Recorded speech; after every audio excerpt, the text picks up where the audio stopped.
Bonjour, bienvenue pour la suite de notre week-end de foyer sur le thème de l'Eucharistie. Vous avez mieux compris avec le premier enseignement pourquoi le sacrement de l'Eucharistie est appelé le Saint-Sacrement. Nous allons nous efforcer, dans ce second enseignement, de voir comment ce Saint-Sacrement doit être la source et le sommet de votre vie d'époux chrétien. Pour mieux découvrir encore la place centrale que doit avoir Jésus hostie dans votre vie, nous voulons commencer par cette citation du CEC, le catéchisme de l'Église catholique, qui nous dit au numéro 1327, « L'Eucharistie est le résumé et la somme de notre foi ». Que veut signifier le CEC? Eh bien, tout simplement ceci. En participant à la messe, en recevant la communion, en adorant Jésus présent dans le Saint-Sacrement, est vraiment actualisé pour nous l'histoire du salut. Benoît XVI disait que par le mystère de la messe, l'heure de Jésus, l'heure de son amour devient notre heure. Elle nous permet de le rejoindre, ou plutôt elle lui permet de nous rejoindre, comme il a rejoint les pèlerins d'Emmaüs qui s'éloignaient tout tristes de Jérusalem. Nous reviendrons sur cet évangile très éclairant sur le mystère de la messe, le mystère de l'Eucharistie. Donc aujourd'hui, dans l'Eucharistie, Dieu le Père me donne son Fils unique. L'Esprit Saint me permet de voir en cette hostie, qui garde l'apparence du pain, Jésus, avec son corps, son âme, son sang et sa divinité. Aujourd'hui, ce même Esprit Saint agit en mon cœur et en mon esprit, pour que je puisse accueillir dignement le Verbe incarné qui a pris chair de la Vierge Marie. Aujourd'hui, je suis comme présent au pied de la croix avec Notre-Dame des Douleurs, pour participer au grand mystère rédempteur qui réconcilie l'humanité pécheresse avec Dieu. Aujourd'hui, je participe au grand mystère d'unité de l'Église, l'union des hommes avec Dieu et l'unité des hommes entre eux. Cela vient d'une constitution très importante du Concile Vatican II, Lumen Gentium, qui nous dit que l'Église est comme le sacrement, c'est-à-dire le signe et l'instrument de l'union des hommes à Dieu et de l'unité des hommes entre eux. Aujourd'hui, le mur des divisions est aboli par le Christ. Il n'y a plus ni juif, ni grec, ni esclave, ni homme libre, mais un seul homme nouveau en Jésus-Christ.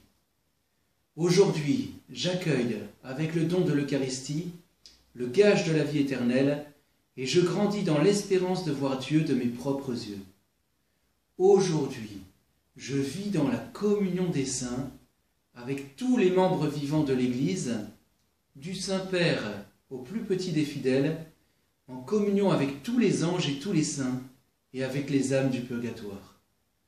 Cette grande communion est vraiment réelle, même si elle se vit dans la foi, c'est-à-dire sans voir avec les yeux de notre corps, mais en voyant avec les yeux de notre cœur, de notre âme.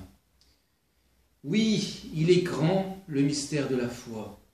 Oui, l'Eucharistie est bien le résumé et la somme de notre foi. Mais comment se fait-il alors qu'un tel sacrement ne soit pas mieux connu, adoré et aimé des baptisés? Le Fils de Dieu est réellement présent dans tous les tabernacles de nos églises, et nous, ses disciples, nous vivons comme s'il n'était pas là. Le monde, certes, dans lequel nous vivons est un monde bien difficile, et de plus en plus difficile. Un monde qui suscite angoisse, tristesse, découragement, parfois désespoir. Un monde qui, tel un fleuve en crue, semble tout emporter sur son passage. Les hommes désorientés dans ce monde qui change cherchent des repères sûrs et stables. Ils veulent construire leur vie sur des fondements stables. Et la boussole qui nous indique la direction sûre, c'est Jésus dans son hostie consacrée qui nous la donne. il est là tous les jours jusqu'à la fin du monde. Lui ne change pas. Il est le garant de notre fidélité, de nos engagements. Il est le garant de votre engagement d'époux. Le seul fondement sûr que rien ne pourra renverser, le rocher sur lequel vous devez développer votre vie d'époux, c'est Jésus, le Verbe de Dieu, le Verbe fait chair, le Verbe incarné, présent réellement et substantiellement dans chacune de nos églises. Les saints époux Louis et Zélie Martin, les bienheureux époux Luigi et Maria Quattrocchi, ou encore le bienheureux Charles de Habsbourg et son épouse Zita l'ont compris, parmi tant d'autres. Ils vont nous accompagner dans cet enseignement, car ils ont mis le sacrement de l'Eucharistie au cœur de leur vie d'époux, et ils sont devenus des grands saints. Vous pouvez et vous devez les imiter. L'Esprit Saint qui opère à chaque messe le grand miracle de la transsubstantiation, le pain et le vin deviennent le corps et le sang du Christ, l'Esprit Saint peut et veut vous transformer par l'Eucharistie en saints époux. Mais l'Esprit Saint a besoin de vous. Petite anecdote pour vous aider à le comprendre, un évêque avait nommé un curé dans une paroisse laissée à l'abandon, et l'état de l'Église était le reflet de l'état des âmes. Un spectacle désolant. Le bon curé se met vigoureusement à la tâche, tel un nouveau curé d'Ars, et quelques années plus tard, l'évêque vient visiter cette paroisse redevenue très vivante. Il se réjouit et dit à son curé « Ah, quel beau travail a réalisé l'Esprit Saint dans cette paroisse !» Et le curé, un tantinet vexé, lui réplique alors « Monseigneur, si vous aviez vu l'Esprit Saint, le travail de l'Esprit Saint, l'état de la paroisse quand l'Esprit Saint y travaillait tout seul. » Bien sûr, l'Esprit Saint a besoin de nous, a besoin de notre coopération. C'est lui qui fait tout, mais il ne peut rien faire sans nous. Notre père fondateur et mère Marie-Augusta, qui a fondé avec lui notre famille missionnaire de Notre-Dame, avait une très grande confiance en la puissance de la grâce de Dieu. Nos récollections de foyer sont là pour vous aider à tendre, avec Jésus et jamais sans lui, à la sainteté conjugale à laquelle il vous appelle. N'ayez pas peur d'être des saints époux à travers les plus petites choses de votre vie quotidienne. Dieu n'attend pas de nous des exploits, il attend seulement que nous vivions les choses les plus ordinaires avec un amour extraordinaire. Comment? Justement en nous nourrissant de Jésus, en vivant avec lui et en faisant avec lui les plus petites choses par amour de Dieu et avec le grand souci du salut des âmes. Je développerai dans cet enseignement 3 points. D'abord, le sacrement de l'Eucharistie et le sacrement du mariage. Deuxième point, quelques conseils pour mieux préparer messe et communion. Et troisième point, l'Eucharistie répond aux grandes questions de l'être humain. Premier point, le sacrement de l'Eucharistie et le sacrement du mariage. Rappelons tout d'abord le lien vital entre le sacrement du mariage et le sacrement de l'Eucharistie. Au jour de votre sacrement de mariage, vous vous êtes donné et accueilli l'un l'autre en vous engageant avec Jésus. Vous avez peut-être eu peur de cet engagement jusqu'à la mort, mais Jésus vous a donné confiance. Il s'engageait à vous donner les grâces d'être fidèles l'un à l'autre jusqu'à la mort. Par votre sacrement de mariage, Dieu a réalisé une œuvre divine qu'aucun homme ne pourrait réaliser. Votre unité dans le 2 en 1. Cette unité bien réelle est cependant très fragile si on ne vit pas avec Jésus. Sans lui, en effet, on ne peut rien faire. C'est Jésus lui-même qui nous le dit au chapitre 15 de Saint Jean, donc le jeudi saint, juste avant d'instituer l'Eucharistie. Jésus dit à ses apôtres et à tous ses disciples à travers tous les temps « Je suis la vigne et vous êtes les sarments. Demeurez en moi comme moi en vous. Celui qui demeure en moi et en qui je demeure, celui-là porte beaucoup de fruits. En dehors de moi, vous ne pouvez rien faire. Sous-entendu, rien faire de beau, de bien, de bon, de grand. Mais, sous-entendu aussi, avec Jésus, nous pouvons tout. Vous comprenez très bien alors la nécessité de la réception fréquente de la communion et la nécessité de l'adoration, afin que Jésus vous aide à réaliser le jamais rien l'un sans l'autre, que nos pères et mères fondateurs désirent vous aider à réaliser avec l'aide de notre famille missionnaire. Je signale le petit livre du cardinal Sarah qui s'appelle « Couple, réveillez votre amour ».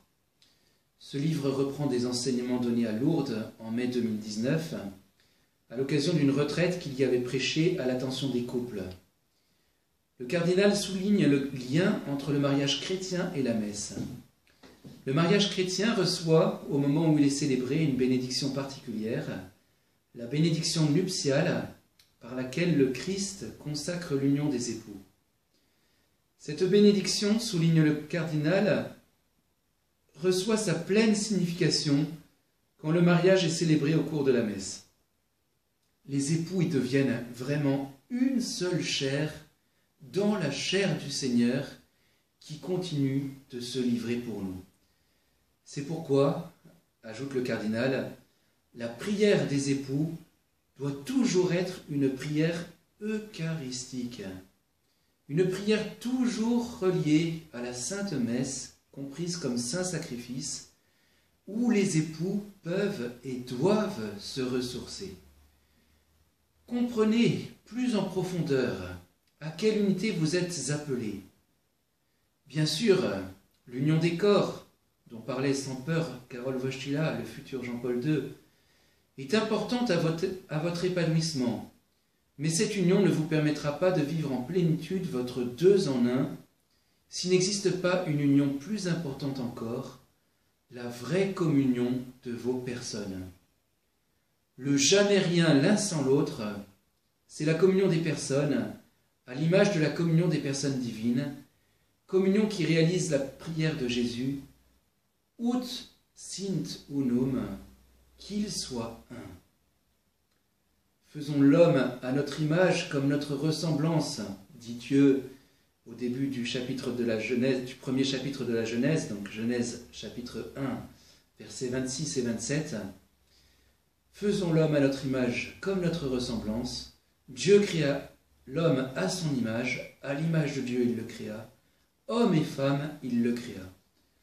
L'homme est à la ressemblance de Dieu, en tant qu'homme et femme, parce qu'il est appelé à réaliser cette communion des personnes qui caractérise l'être de Dieu. Et d'ailleurs, les pères de l'Église ont observé ce mystérieux pluriel qu'emploie Dieu, en disant « faisons l'homme à notre image ». Faisons. Et ils ont compris, les pères de l'Église, que ce pluriel mystérieux faisait signe déjà vers le mystère trinitaire, mystère qui sera pleinement révélé en Jésus-Christ, le Fils unique. Les personnes divines sont distinctes, comme vos personnes demeurent distinctes, mais elles ne sont qu'un seul Dieu, une seule volonté, une seule intelligence, un seul cœur. Quelle merveilleuse unité dans la vérité, l'amour et l'un divin. Que cette récollection vous obtienne de désirer tendre à ce jamais rien l'un sans l'autre, à cette communion de vos personnes qui vous donnera la paix du cœur, la joie de l'esprit, dans l'épanouissement du véritable amour. Mais surtout, ne vous découragez pas de ne pas être encore arrivé à la parfaite union des cœurs et à la parfaite unité des esprits. Nous sommes tous marqués par les conséquences du péché originel qui rendent difficile cette union que Dieu veut pour les époux. J'ai rappelé récemment au foyer ami l'anecdote que rapportait Robert Schuman, ancien président du Conseil, quand on lui demandait les raisons de son célibat. Un jour où, dans les transports publics, Il avait marché par inattention sur les pieds d'une dame. Il avait entendu ces mots jaillir de sa bouche. « Espèce d'idiot, tu ne peux pas regarder où tu mets tes gros pieds. » Des mots suivis de cette explication embarrassée. « Oh, excusez-moi, monsieur, je croyais que c'était mon mari. » Alors bien sûr, une vie de couple n'est jamais un long fleuve tranquille. Mais Dieu désire, malgré les difficultés, vous aider à vivre le jamais rien l'un sans l'autre. Et il peut le faire grâce à sa vie en vous, grâce à l'Eucharistie. Vivez davantage avec Jésus par la communion et l'adoration. Peu à peu, Jésus fera grandir votre amour, votre unité d'esprit, votre union de cœur et votre communion. L'Église vous invite à présent à prier Saint Louis et Zélie Martin, les bienheureux époux Quattrocchi, le bienheureux Charles de Habsbourg, et certainement aussi, un jour, vous invitera à prier son épouse, l'impératrice Zita, femme de grand cœur et de grand courage, qui a élevé seule et très chrétiennement, après la mort prématurée de son saint mari, ses nombreux enfants. Ils étaient comme vous, ils avaient leurs défauts, leurs difficultés, ils ont eu des combats et des épreuves, mais ils ont pris les moyens surnaturels et humains pour vivre leurs deux en un avec Jésus. Et leurs moyens surnaturels, c'était la messe quotidienne et le chapelet quotidien en famille. Pour la plupart d'entre vous, il est difficile et même souvent impossible de participer ensemble à la messe quotidienne, et encore plus en ces temps de confinement. Mais Jésus peut se donner à vous tous les jours dans une communion spirituelle. Vous pouvez aussi prendre un petit temps, chaque jour, pour adorer Jésus vivant dans le tabernacle d'une église proche de chez vous, si vous avez la chance d'en avoir une à proximité. Ce temps du confinement doit devenir un moment propice pour réfléchir au temps que nous consacrons au Seigneur. Un moment propice pour nous décider à prendre quelques moyens concrets pour aller retrouver Jésus dans le sacrement de son amour et lui redire tout notre amour. Essayez de prendre un moment pour y réfléchir ensemble. Les époux Quattrocchi ont vécu, grâce à leur amour de Jésus Eucharistie, une vraie communion des personnes. Un de leurs enfants a témoigné. Leur vie de couple fut un véritable concours de respect, de donation, de dépendance amoureuse et d'obéissance réciproque, dans une recherche commune de ce qui était le mieux pour l'autre.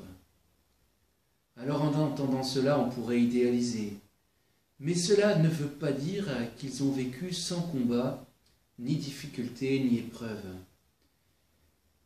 Maria, l'épouse de Luigi, après la découverte de la deuxième grossesse très rapprochée de la première, a été en proie à une forte tentation de découragement.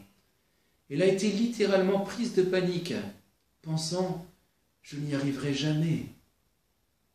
Elle a retrouvé la paix en confiant ses difficultés à son époux, qui a compris l'importance de l'épauler dans cette difficulté.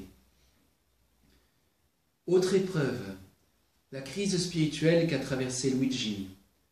Notre père, témoignait un de leurs enfants, a traversé un moment de crise spirituelle aiguë. Il s'est laissé prendre par un moment de découragement, et il a fini par avoir peur de Dieu, presque comme d'un rival qui, attirant trop son épouse, la lui dérobait d'une certaine manière. Mais le couple a eu le ressort nécessaire pour traverser cette épreuve. C'est son épouse, finalement, qui l'a aidé à se laisser lui aussi attirer par l'Esprit Saint. Et puis il y a eu cette difficulté qui mettait la vie de l'enfant et la vie de Maria en danger lors de la 4e grossesse de Maria. La vie de l'enfant et celle de Maria étaient fortement compromises en raison d'une anomalie placentaire. Lorsqu'on leur déclara que seule une interruption de grossesse pourrait éventuellement sauver la mère, ils refusèrent catégoriquement. Ils ont dû résister aux pressions, ils ont tenu bon, grâce à leur vie de prière quotidienne et particulièrement grâce à l'Eucharistie dont ils se nourrissaient chaque jour. L'Église dit que le Saint-Sacrement est un remède contre le péché, qui purifie des fautes vénielles et préserve des péchés mortels. Jésus en effet ranime la charité et détache de toutes les idoles. Ayez souvent recours à ce remède eucharistique. Jésus vous aidera à écarter ce qui peut le plus blesser votre communion, c'est-à-dire le péché. La communion eucharistique vous aidera beaucoup, l'un l'autre, à vous donner à vos enfants et à votre devoir d'État. Jésus comprend que l'on puisse retentir à la tentation de ne plus vouloir ou de ne plus pouvoir se donner. Maman Marguerite, la mère de Don Bosco, a ressenti le poids de la charge, l'accablement et le découragement, alors qu'elle aidait son fils dans la tâche d'éducation des enfants que Don Bosco tirait de la misère spirituelle et morale. Elle ployait sous le poids des tâches matérielles, cuisine à préparer, linge à raccommoder, et tant d'autres tâches que toutes les mamans connaissent bien. Un jour, elle a voulu rendre son tablier. Son fils a compris son accablement physique et moral. Il ne lui a pas fait une leçon de morale, mais il l'a invité à regarder Jésus sur la croix. Elle a compris. Elle a alors repris son tablier et s'est donnée sans compter jusqu'à sa mort pour aider son fils dans l'éducation de ces jeunes de Turin qui n'avaient pas tous le caractère de saint Dominique Savio, loin de là. Jésus Hostie vous aidera à comprendre et à vivre ce que nous avons dit à la suite de Mère Marie-Augusta. Se donner, c'est le besoin de l'amour. Et sainte Thérèse de l'Enfant Jésus disait « Aimer, c'est tout donner et se donner soi-même ». Jésus Hostie fera grandir votre désir du ciel et votre désir de sainteté. Ne croyez pas, ne croyez jamais que la sainteté est réservée à une élite. La sainteté est pour vous, pour moi, pour chacun de nous. Le Concile Vatican II a rappelé avec force que nous sommes tous appelés à la sainteté. Elle n'est pas réservée à une élite. Vous êtes appelés à la sainteté conjugale. C'est ensemble, attachés l'un à l'autre, encordés à Notre-Dame-des-Neiges, que vous devez gravir le chemin de la sainteté. Gravir ce chemin ne signifie pas que l'on ne tombe plus. Le chrétien n'est pas celui qui ne tombe jamais. Il est celui qui se relève toujours. Les chutes sur le chemin peuvent nous maintenir dans l'humilité. N'ayons pas peur d'être des saints. Jésus est là. Il nous attend dans le sacrement de pénitence pour nous relever de nos chutes et dans l'Eucharistie pour nous fortifier dans le combat spirituel. Dans son audience générale du 15 novembre 2017, le pape François disait « Pour comprendre la beauté de la célébration eucharistique, je désire tout d'abord commencer par un aspect très simple. La messe est prière. Elle est même la prière par excellence, la plus élevée, la plus sublime et dans le même temps la plus concrète. En effet, c'est la rencontre d'amour avec Dieu, à travers sa parole et le corps et le sang de Jésus. C'est une rencontre avec le Seigneur. » Fin de citation. Oui, que chaque messe soit source et sommet de toutes vos activités pour les vivre vraiment avec Jésus. Ne venez pas à la messe les mains vides. Portez tout ce qui fait votre vie, vos joies et vos peines, votre travail, vos soucis, et offrez tout à Jésus. Vous ne repartirez pas le cœur vide, mais le cœur rempli de l'amour brûlant, ardent, réparant, consolant et rayonnant de Jésus. Ce qu'ont fait les disciples d'Emmaüs après être repartis d'Emmaüs, après avoir rencontré Jésus, l'avoir reconnu dans la fraction du pain, ils repartent tout joyeux. On va en reparler dans un instant. La participation fréquente à la messe et à l'adoration vous aidera à vivre les épreuves avec Jésus crucifié et avec Notre-Dame des douleurs. Ils ne vous enlèveront pas l'angoisse et les souffrances, mais ils vous aideront à les porter. Saint Louis et Saint Zélie-Martin ont été très éprouvés dans leur vie, mais ils ne se sont jamais découragés. Qu'on songe un peu à toutes les épreuves qu'ils ont traversées. 4 enfants morts en bas âge, une fille Léonie très difficile, la maladie de la mère de famille, sa mort, des enfants orphelins, le veuvage du père, puis sa démence. Qu'est-ce qui leur a permis de traverser toutes ces épreuves? C'est l'amour de Jésus, Eucharistie. Ce saint sacrement les aidait à comprendre que nous sommes sur la terre en pèlerin, que notre vraie cité, c'est le ciel.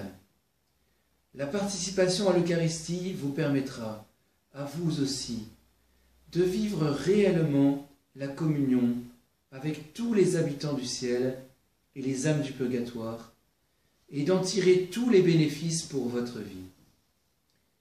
Jésus vous communiquera également son zèle ardent pour le salut des âmes et la mission de l'Église. Il vous aidera à ne jamais vivre replié sur votre famille, vous aidant à élargir vos horizons aux dimensions de son cœur. La vraie dévotion eucharistique ne peut déboucher que sur la charité envers tous. Jésus ne peut que nous faire réentendre ce qu'il nous a dit dans l'évangile de dimanche dernier pour la fête du Christ roi. Ce que vous avez fait au plus petit d'entre les miens, c'est à moi que vous l'avez fait. Jésus vous aidera à être ses mains tendues vers les plus petits, les plus démunis, et vers ceux qui ont le plus besoin de notre aide. Jésus nous disait encore dans l'évangile de dimanche dernier, « J'avais faim, soif, j'étais malade. » Eh bien, être proche de Jésus, le rassasier, le désaltérer, le guérir, comme disait Mère Teresa, cela commence à la maison. L'amour commence à la maison.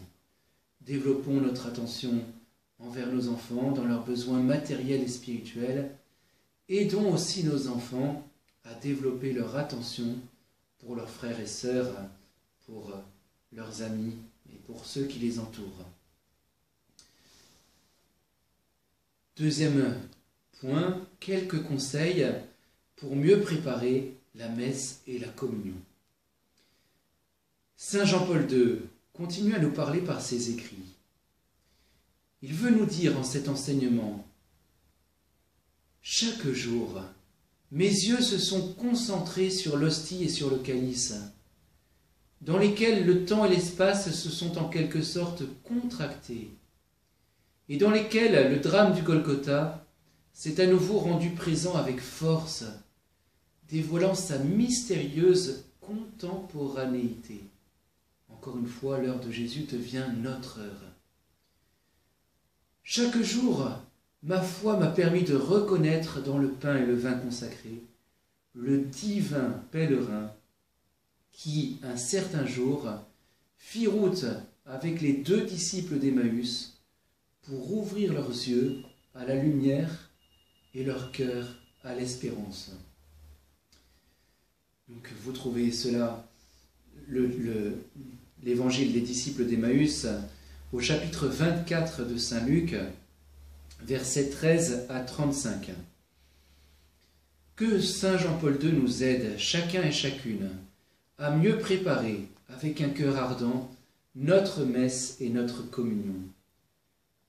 Relisons avec lui la rencontre de Jésus ressuscité avec les disciples d'Emmaüs, pour mieux nous préparer à la grâce des grâces, notre rencontre à chaque messe avec Jésus ressuscité.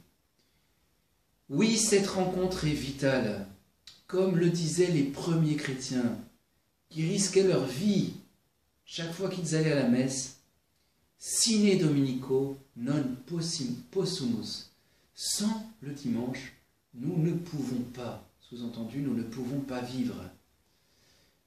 on retrouve dans l'évangile des disciples d'Emmaüs toute la structure de la messe. Les deux disciples s'en vont découragés. Ils s'éloignent de Jérusalem, tristes, si tristes. Pour eux, tout est perdu, tout est fini. Ils avaient mis toute leur espérance en Jésus, et voici que Jésus est mort comme un maudit sur une croix. Ils ouvrent leur cœur à Jésus, qui vient les retrouver sur le chemin, sans savoir que c'est lui. Tu es bien le seul habitant de Jérusalem à ignorer ce qui s'y est passé ces derniers jours, ce qui est advenu à Jésus, qui s'était montré un prophète puissant, comment nos grands prêtres et nos chefs l'ont livré pour être condamnés à mort et l'ont crucifié. Ils ouvrent leur cœur et confessent finalement leur manque de foi et d'espérance. C'est ce que nous faisons nous aussi au début de chaque messe. Nous nous reconnaissons pécheurs. Nous commençons la messe en disant « Je confesse à Dieu » et en disant « Kyrie eleison » « Seigneur, prends pitié ». Que fait alors Jésus? Jésus ouvre son cœur et les réchauffe par sa parole. Commençant par Moïse et parcourant tous les prophètes, il leur interpréta dans toutes les Écritures ce qui le concernait. Eh bien, c'est notre liturgie de la parole, où l'Ancien Testament est mis en lien avec le Nouveau. Jésus est venu non pas abolir, mais accomplir. Toutes les Écritures parlaient de lui. Il devait mourir pour nous sauver. Puis Jésus fait mine de les quitter quand ils arrivent à Emmaüs. Et les disciples le retiennent. « Reste avec nous, car le soir tombe. » Et le jour déjà touche à son terme. Et que font-ils? Ils lui donnent leur pain et leur vin. Pour nous, c'est le moment de l'offertoire. On apporte nos pauvres offrandes, dont Jésus va se servir pour en faire son corps et son sang. Et justement, que fait Jésus avec le pain? Il prit le pain, dit la bénédiction, puis le rompit et le leur donna. Ce sont les mêmes gestes, dans le même ordre, qu'au moment de l'institution de l'Eucharistie. C'est bien la liturgie eucharistique. Et que se passe-t-il à ce moment-là? Leurs yeux s'ouvrirent et ils le reconnurent. De la même manière que nous reconnaissons Jésus après les paroles de la consécration. Ceci est mon corps livré pour vous. Ceci est mon sang versé pour vous. Puis vient le moment de l'action de grâce, de la reconnaissance des disciples d'Emmaüs. Nos cœurs n'étaient-ils pas tout brûlants, tandis qu'ils nous parlaient en chemin? Nos cœurs aussi doivent brûler d'amour et de reconnaissance après la Sainte Communion. Mais la messe ne se termine pas avec la communion et après la bénédiction finale. Que font les disciples d'Emmaüs après avoir rencontré Jésus ressuscité? Eh bien, ils retournent à Jérusalem en courant, le cœur léger, le cœur rempli de joie, pour annoncer aux apôtres « Le Christ est ressuscité, nous l'avons rencontré ». La messe est sommet, mais elle est aussi source. Nous aussi, après l'envoi en mission, aller dans la paix du Christ, nous devons porter et annoncer Jésus dans tous nos contacts. Benoît XVI écrivait dans l'exhortation apostolique Sacramentum Caritatis, le sacrement de la charité, donc dédié au sacrement de l'Eucharistie, l'une des conditions à la participation active des fidèles est assurément l'esprit de constante conversion. On ne peut attendre une participation active à la liturgie eucharistique si l'on s'en approche de manière superficielle, sans s'interroger auparavant sur sa propre vie. Le recueillement et le silence, au moins quelques minutes avant le début de la liturgie, le jeûne, aujourd'hui très limité, 1 heure avant de consommer l'Eucharistie, et lorsque cela est nécessaire, la confession sacramentelle favorise par exemple cette disposition intérieure. Une participation active au Saint-Mystère ne peut pas se réaliser si l'on ne cherche pas en même temps à prendre une part active à la vie ecclésiale dans son intégralité, qui comprend aussi l'engagement missionnaire de porter l'amour du Christ dans la société. Et le pape François, au cours de ses audiences consacrées au sacrement de l'Eucharistie, avait dit « Nous, chrétiens, allons à la messe le dimanche pour rencontrer le Seigneur ressuscité, ou mieux, pour nous laisser rencontrer par lui, écouter sa parole, nous nourrir à sa table, et devenir ainsi Église, c'est-à-dire son corps mystique vivant dans le monde. Certaines sociétés sécularisées ont égaré le sens chrétien du monde illuminé par l'Eucharistie. Cela est un péché. Dans ce contexte, il est nécessaire de raviver cette conscience pour retrouver la signification du repos qui restaure l'âme et le corps. Oui, retrouvons la signification du dimanche. Notre Père fondateur, dans les derniers mois de sa vie, a beaucoup insisté pour qu'il soit clair que Jésus est le roi dans chacune de nos maisons, comme il doit être le roi de nos cœurs. C'est lui la personne la plus importante. Il est le Fils de Dieu. Lui que nous devons saluer en premier en arrivant dans un de nos foyers et que nous devons saluer en partant. C'est à lui que nous devons conduire nos hôtes.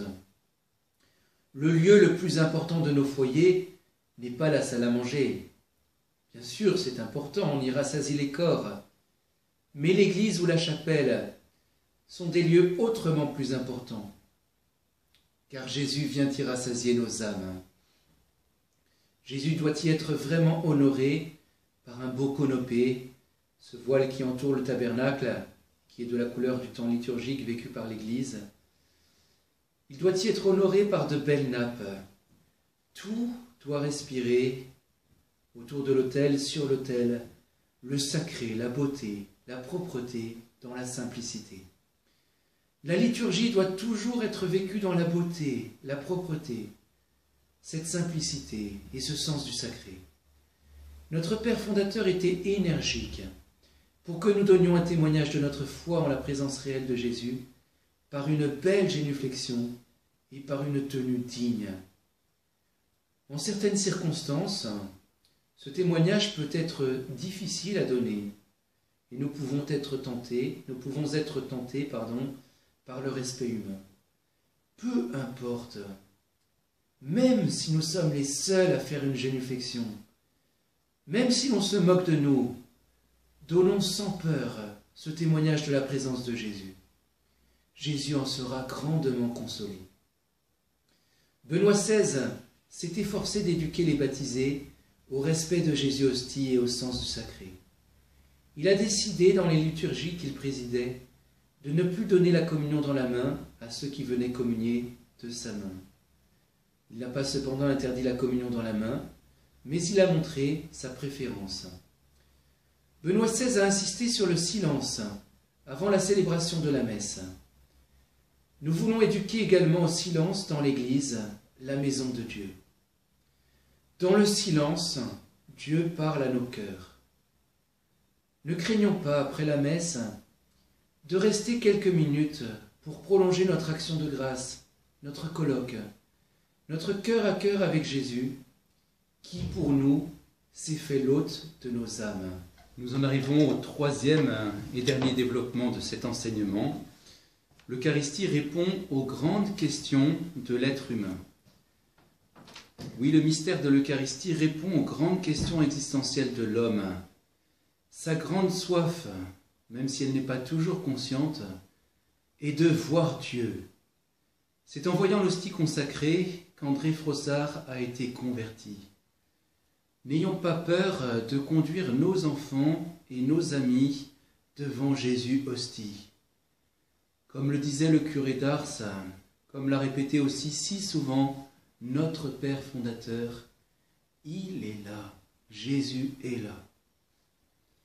L'autre soif, consciente, mais aussi inconsciente de plus en plus dans beaucoup de cœurs de nos contemporains, l'autre soif de l'homme est d'aimer et d'être aimé, en étant aimé de Dieu et en aimant Dieu. N'ayons pas peur de faire découvrir aux hommes de notre temps que c'est en Jésus seulement qu'ils trouveront le sens de leur existence. Je reviens sur l'évangile du Christ roi que nous avons entendu dimanche dernier, où Jésus nous redit « J'avais faim, soif, j'étais étranger, nu, malade, en prison. » On s'arrête souvent au sens littéral de ces paroles. Nourrir les affamés, désaltérer les assoiffés, visiter les prisonniers, c'est bien, c'est important, mais ça reste insuffisant. Ce qui intéresse Jésus, bien plus encore que les corps, ce sont les âmes, ce sont nos âmes. Chaque fois que Jésus guérissait un malade dans son corps, il guérissait ensuite son âme. Il lui pardonnait ses péchés. Et c'était le plus important pour Jésus. Pour aider à le comprendre et le mettre en lien avec le mystère de l'Eucharistie, je vais évoquer un saint que j'aime beaucoup, Saint Martin. Un jour, alors qu'il était encore catéchumène et il n'avait pas reçu le baptême, il aperçoit un pauvre à Amiens, un pauvre transi de froid. Vous connaissez bien cette histoire, rendue célèbre à travers tant d'œuvres d'art. Que fait Saint Martin? Avec son épée, il coupe sa chlamyde, c'est-à-dire sa chape d'officier romain, pour en donner une moitié. Il donne la moitié qui lui appartenait, l'autre moitié appartenait à l'Empire romain, pour en donner une moitié à ce pauvre. Et la nuit suivante, Jésus lui apparaît. Il est entouré de plusieurs saints, et il est revêtu de la moitié de la chape de Saint Martin. Et Jésus dit aux saints qui l'entourent, « C'est le catéchumène Martin qui m'a revêtu de ce manteau. » Mais, après son baptême, Saint Martin prend conscience que Jésus attend davantage de lui. Il attend que Saint Martin devienne pasteur d'âme, prêtre, puis évêque, pour revêtir les âmes d'un manteau encore plus précieux qu'une chlamyde coupée en deux, pour les revêtir du manteau de la grâce. Car les affamés, les assoiffés, ceux qui sont nus, étrangers, malades, prisonniers, ce sont surtout les âmes. Même sans le savoir, elles ont faim et elles ont soif de Dieu. Sans la grâce de Jésus, elles sont dépouillées. Étrangères sur la terre, elles aspirent à la vraie patrie, le ciel. Malades, elles ont besoin d'être guéries par les sacrements. Prisonnières, elles ont besoin d'être libérées de Satan et du démon.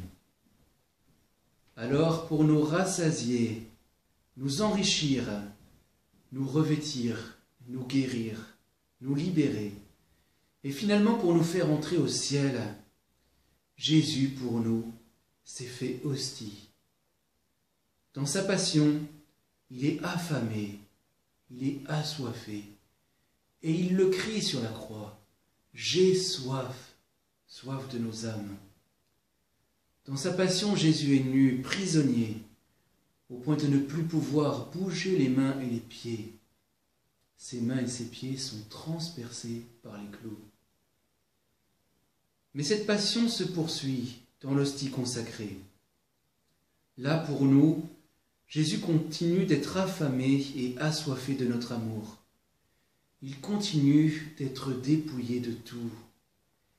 Il est l'étranger qu'on oublie si souvent d'aller visiter. Il est le prisonnier d'amour de nos tabernacles. Si la vie de Saint Martin a été si féconde, c'est parce qu'il a compris ce grand mystère.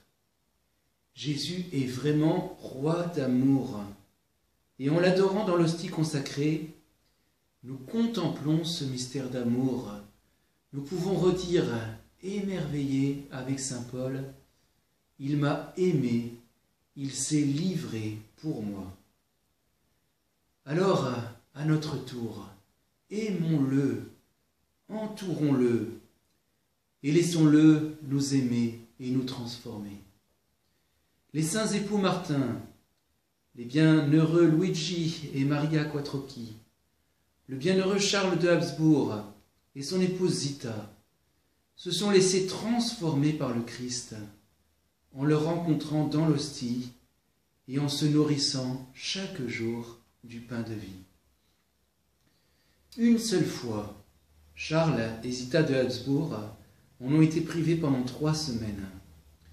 Sur les 2 bateaux qui les conduisaient en exil, depuis la Hongrie jusqu'à l'île de Madère, au large du Portugal, ils n'ont pu ni assister à la messe, ni communier, ni adorer Jésus dans son Saint-Sacrement.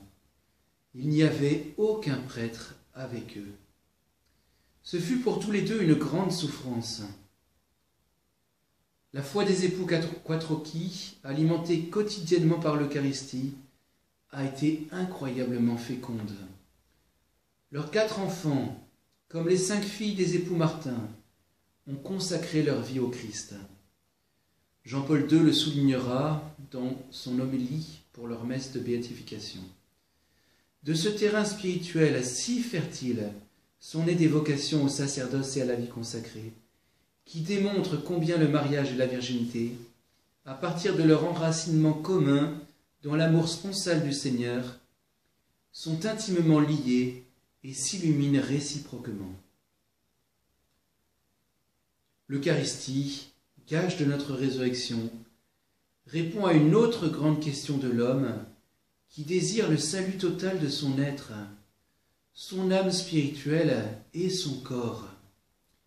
Jésus a promis que ceux qui mangeraient son corps et boiraient son sang auraient la vie éternelle et qu'il les ressusciterait.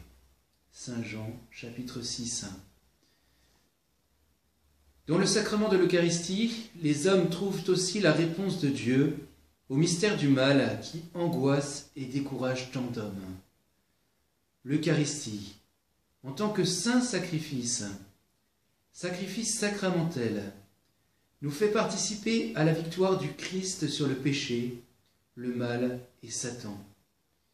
Jésus nous redit dans ce sacrement, comme aux apôtres, le jeudi saint, « Courage, j'ai vaincu le monde ».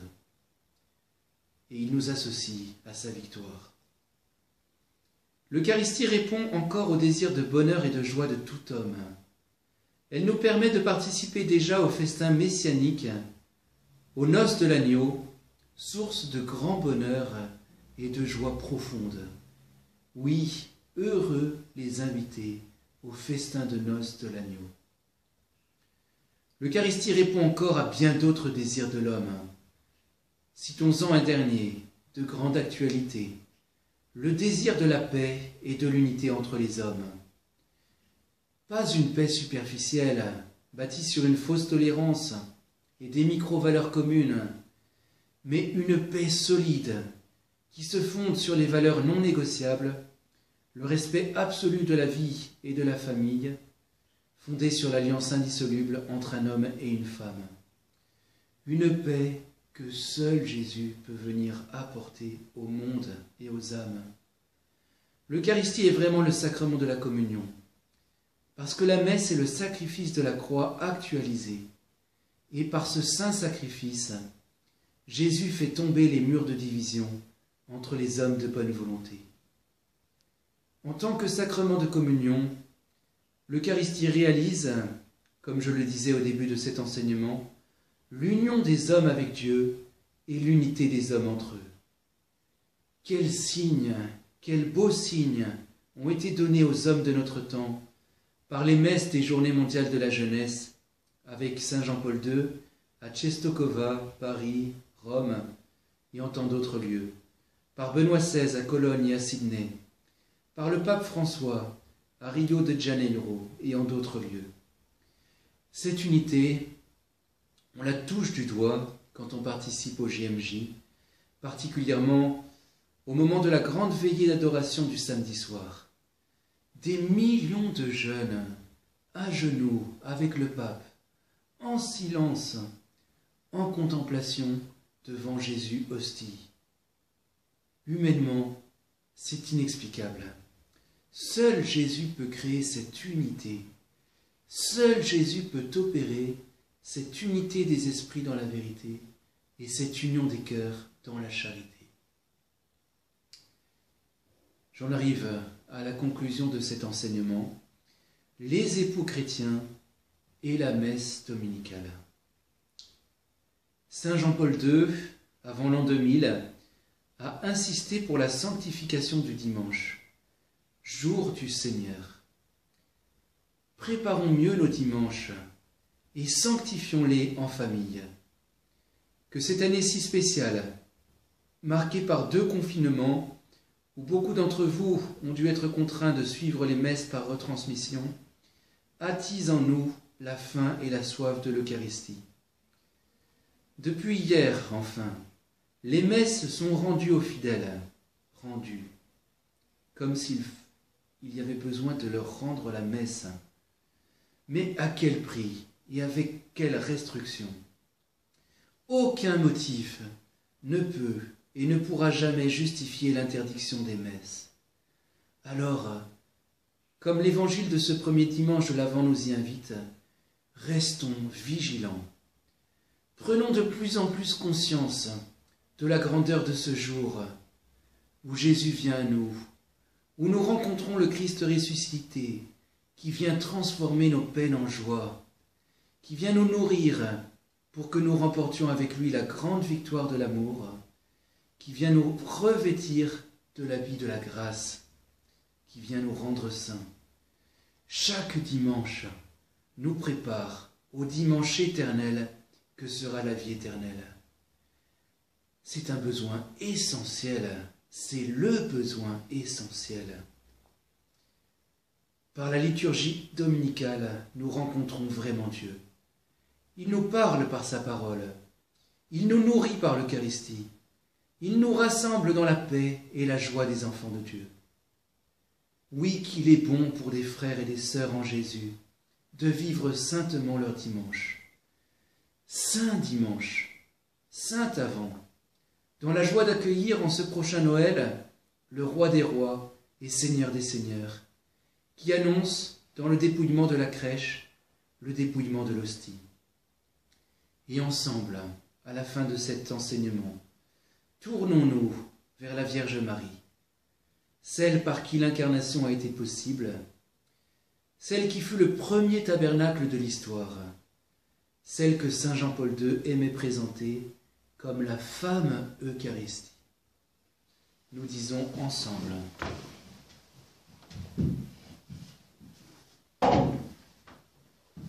Je vous salue Marie, pleine de grâce, le Seigneur est avec vous. Vous êtes bénie entre toutes les femmes, et Jésus, le fruit de vos entrailles, est béni. Sainte Marie, Mère de Dieu, priez pour nous pauvres pécheurs, maintenant et à l'heure de notre mort. Amen. Cœur sacré de Jésus, j'ai confiance en vous. Notre-Dame des Neiges, priez pour nous. Au nom du Père et du Fils et du Saint-Esprit. Amen.